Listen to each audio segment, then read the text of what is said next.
Hey yo everyone, Andrew here, bringing you another video review, and today we're going to be doing Superman, issue number 4. Take a look at this comic cover right here. Now, issue number 4 really deals with kind of one topic, and that is the disappearance and reappearance of the reporter known as Heather Kelly, and I believe it's Heather Kelly. I know it's Heather, but I believe her last name is Kelly. The girl who went missing at the end of issue number 3, who became possessed by the snow creature alien thingamajiggy. The majority of the issue is just Superman, Jimmy Olsen, and Jimmy Olsen's friend, whose name I'm still getting used to some of the new characters' names, talking about where she could have gone, what could have happened to her, and, you know, her suddenly reappearing. However, she's acting weird. She's not acting as she usually acts. She goes on a talk show, and she lies about a few things in particular that has to do about Clark. And Lois's little reporter nose is starting to twitch a little because she is investigating Clark herself, and it's possible that she's putting two together and finding out that Clark is actually Superman. Maybe. Because, well, not to reveal too much, this is the only spoiler I will reveal, but Clark says he was at Smallville Cemetery, and so was Superman, at least the video that she saw. So it's possible that Lois might find out who Superman is real quickly. The issue kind of ends with Superman being confronted by the three aliens, monsters, I don't know, we can call them anything. The three John Cenas, the ice one, the fire one, and the invisible one, showing up and confronting Superman. And there we learn their maker. We learn who created it and what Superman has to do to stop them. So, with that said, let's get into the good, the bad, and whether or not you should get it.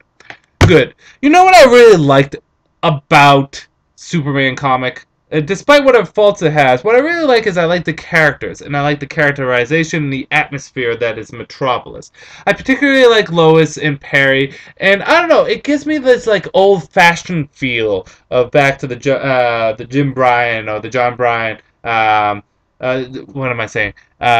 Jim Byrne stuff that's he did with Superman back in the 80s and 90s. I like that old-fashioned feel. It feels like I can take my hoodie like this, just wrap around my body. It feels comfortable. These characters feel comfortable and enjoyable. They feel in character. Although Superman's tweaked a little because obviously the relaunch tweaks him a little, makes him a little bit more man of the people. Superman's a man of everyone, but the fact of the matter remains is I feel comfortable with these characters. The mystery, the plot seems to thicken. The plot thickens. And it's kind of an interesting story. I was, you know, I was a little actually surprised at the ending. A little actually surprised. Which I'm surprised I was surprised, because I shouldn't be surprised, but I was surprised, so I was surprised. So I kind of like how that went on. And some of the art in this is dynamic. Superman looks really good in this. I think this is probably the best looking for Superman with his new costume. So that is the good. The bad. There is a lot of this.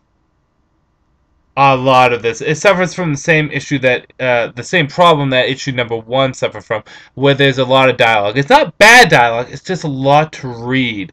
And when you oversaturate a comic with dialogue, it can be a little too much for someone, despite how good or bad the dialogue can be. So there's a lot of dialogue, which is annoying. There's a lot of standing around, too. A lot of talking, a lot of standing around. This mystery with this reporter that gone missing, I thought could have been resolved quicker than it was. Whether or not you should get it, I'm going to give this a 3.5 out of 5 stars. It's a decent issue with some good stuff going on, but I feel as though a lot is being thrown at us, and there's a lot of talking in this, in that the plot could just move a little bit faster. The plot thickens, which is good, and the plot is good, but it could have moved a little bit faster. I felt as though there was a lot of time spent on this reporter angle, which wasn't really necessary. But besides that, for the most part, it was a good issue. Superman staying at a very mediocre kind of phase for his comic. But yeah, Superman, issue number 4, for pretty decent issue. Pick it up. This is Andrew saying, peace out for now.